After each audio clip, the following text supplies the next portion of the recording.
Hello students, welcome back. हमने अपनी पिछली वीडियो में पढ़ा था पुत्र प्रेम के बारे में, जहाँ पर हमने पढ़ा था कि डॉक्टर जो है वह प्रभुदास को इटली ले जाने का प्रस्ताव रखते हैं, लेकिन चैतन्य दास जो है वह उसको इटली ले जाना जो है वह सही नहीं समझते हैं। क्योंकि उसमें जो खर्च है वह 3,000 तक का आने वाला था।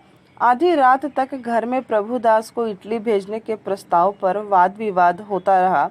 चैतन्य दास का कथन था कि एक संदिग्ध फल के लिए 3,000 का खर्च उठाना कोई बुद्धिमत्ता का जो है काम नहीं है।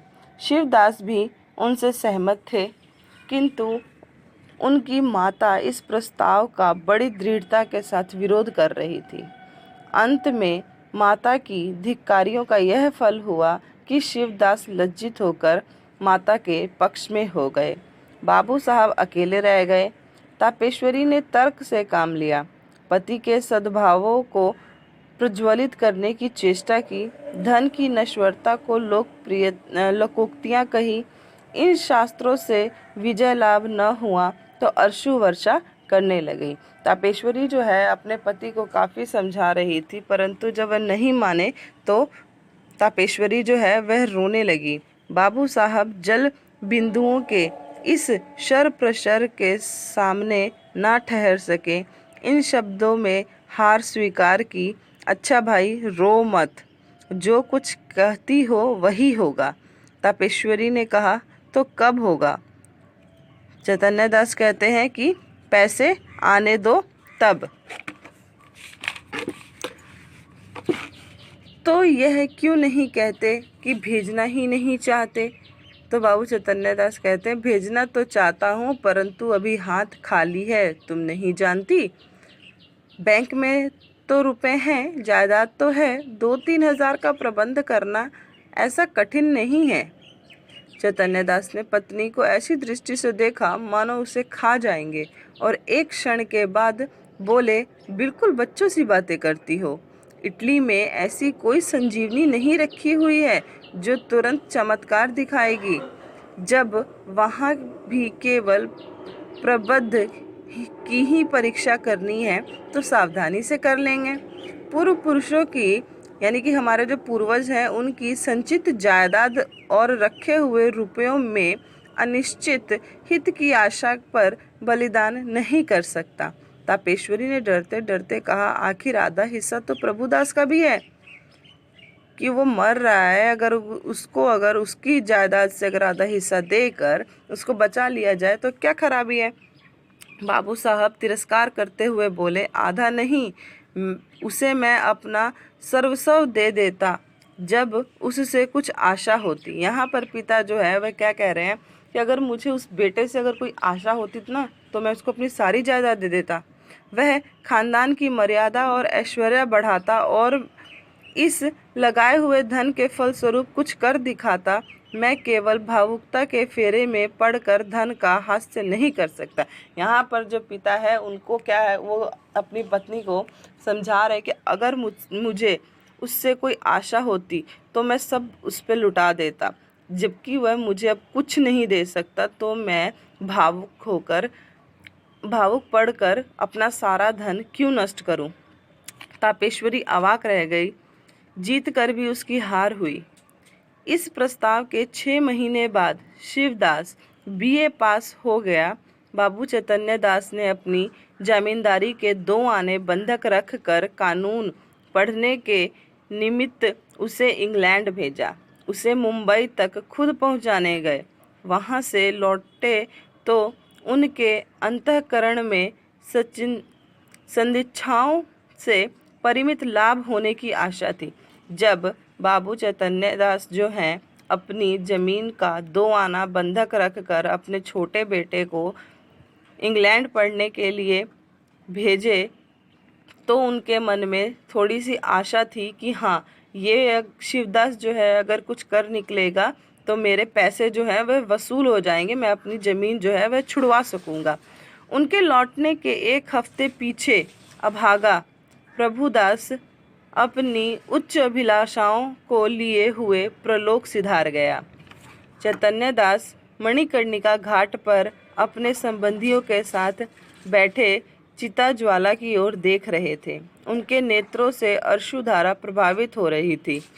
पुत्र प्रेम एक क्षण के लिए अर्थ सिद्धांतों पर गालिब हो गया। उस विरक्तावस्था में उनके मन में यह कल्पना उठ रही थी, संभव है इटली जाकर प्रभुदास जो है स्वस्थ हो जाता। हाय, मैंने 3000 का मुख देखा और पुत्र रत्न को हाथ से खो दिया। अब यहाँ पर जो है प्रभुदास को अब गलानी हो रही है कि मैंने क्यों 3000 के लिए अपने पुत्र को जो है वह बलिदान कर दिया, मैंने क्यों उस समय 3000 रुपये नहीं खर्च किए उसके पीछे। यह कल्पना प्रति क्षण सजग होती थी और उनको गलानी शोक और पश्चाताप के वाणों से बेंध रही थी। रह रहकर उनके हृदय में वेदना के शूल सी उठती थी। उनके अंदर की ज्वाला उस चिता ज्वाला से कम दग्ध करनी न थी। यहाँ पर जो है प्रभुदास अब गलानी के मारे जो है वह परेशान हो रखे हैं कि अगर मैंने ये सब कर लिया होता तो आज जो है इस चिता ज्वाला के सामने मैं नहीं बैठा होता। आकाशमात उनके कानों में शहनाइयों की आवाज़ आई। उन्होंने आंखें ऊपर उठाई तो मनुष्यों का एक समूह एक अर्थी के साथ आता हुआ दिखाई दिया। वे सब के सब ढोल बजाते गाते पुष्प आदि की वर्षा करते चले आ रहे थे। घाट पर पहुंचकर उन्होंने अर्थी उतारी और चिता बनाने लगे। उनमें से एक युवक आकर चैतन्य दास के पास खड़ा हो गया। बाबू साहब ने पूछा, किस मोहल्ले में रहते हो? युवक ने जवाब दिया कि हमारा घर देहात में है। कल शाम को चले थे, ये हमारे बाप थे। हम लोग यहाँ कम आते हैं, पर दादा की अंतिम इच्छा थी कि हमें मणिकर्णिका घाट पर ले जाना। चैतन्य दास, ये सब आदमी तुम्हारे साथ हैं? युवक, हाँ, और पीछे आते हैं, और लोग जो हैं वे पीछे आते हैं। कई 100 आदमी साथ आए हैं। यहाँ तक आने में सैकड़ों उठ गए, पर सोचता हूँ कि बूढ़े पिता की मुक्ति तो बन गई। धन है और किस लिए? चैतन्य दास पूछते हैं उस युवक से, उन्हें क्या बीमारी थी? युवक ने बड़ी सरलता से कहा, मानो वह अपने किसी निज संबंधी से बात कर रहा हो। बीमारी तो किसी को कुछ पता नहीं चला, हरदम ज्वार चढ़ा रहता था, सूख कर काटा हो गए थे। 3 वर्ष तक खाट पर पड़े रहे। जिसने जहाँ बताया लेकर गया, चित्रकूट, हरिद्वार, प्रयाग सभी स्थानों में लेकर घूमे। वैद्यों ने जो कुछ कहा उसमें कोई कसर नहीं की। इतने में युवक का एक और साथी आ गया और बोला, साहब, मुख देखी बात नहीं, नारायण लड़का दे तो ऐसा दे। इसने रुपयों को ठीकड़े समझा, मतलब इसने पैसों को कुछ नहीं समझा। घर की सारी पूंजी जो है अपने पिता की दवा दारू में उसने लगा दी, थोड़ी सी ज़मीन तक बेच दी, पर काल बलि के सामने आदमी का क्या बस है। युवक ने गदगद स्वर से कहा, भैया, रुपया पैसा तो हाथ का मेल है, कहाँ आता है कहाँ जाता है, मनुष्य नहीं मिलता। जिंदगानी है तो काम कमा खाऊंगा, पर मन में यह ललसा तो नहीं रह जाएगी कि हाय, यह नहीं किया, उस वैद्य के पास नहीं गया, नहीं तो शायद बच जाते। हम तो कहते हैं कि कोई हमारा सारा धन द्वार लिखा ले, केवल दादाजी को एक बोल बुला दे। इसी माया मोह का नाम जिंदगानी है, नहीं तो इसमें क्या रखा है? धन से प्यारी जान, जान से प्यारा ईमान। बाबू साहब, आपसे सच कहता हूँ, अगर दादाजी के लिए अपने बस की कोई बात उठा रखता तो आज रोते ना बनता, अपना ही चित्त अपने को धिक्कारता। नहीं तो मुझे इस घड़ी ऐसा जान पड़ता कि मेरा उद्धार एक भारी ऋण से हो गया। उनकी आत्मा सुख और शांति से रहेगी तो मेरा सर्व तरह से कल्याण ही होगा। बाबू चैतन्य दास सिर झुकाए ये बातें सुन रहे थे। एक एक शब्द उनके हृदय में शर के समान चुभता था, यानी तीर के समान उनको लग रहे थे वह सब बातें। इस उदारता के प्रकाश में उन्हें अपनी हृदयहीनता, अपनी आत्मशून्यता, अपनी भौतिकता अत्यंत भयंकर दिखाई दे रही थी। उनके चित्त पर इस घटना का इतना प्रभाव पड़ा, यह इसी से अनुमान लगाया जा सकता है कि प्रभु दास के अंत्येष्टि संस्कार में उन्होंने हजारों रुपए खर्च कर डाले।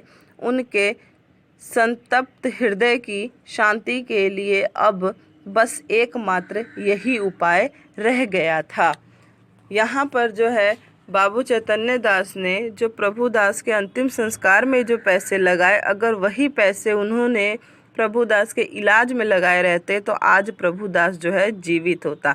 लेकिन अब चैतन्य दास क्या कर सकते थे, इसलिए उन्होंने उसके अंतिम संस्कार में ही हजारों रुपए लगा दिए, क्योंकि उनके मन को अब इसी प्रकार जो है वह शांति मिल सकती थी। ये था पुत्र प्रेम।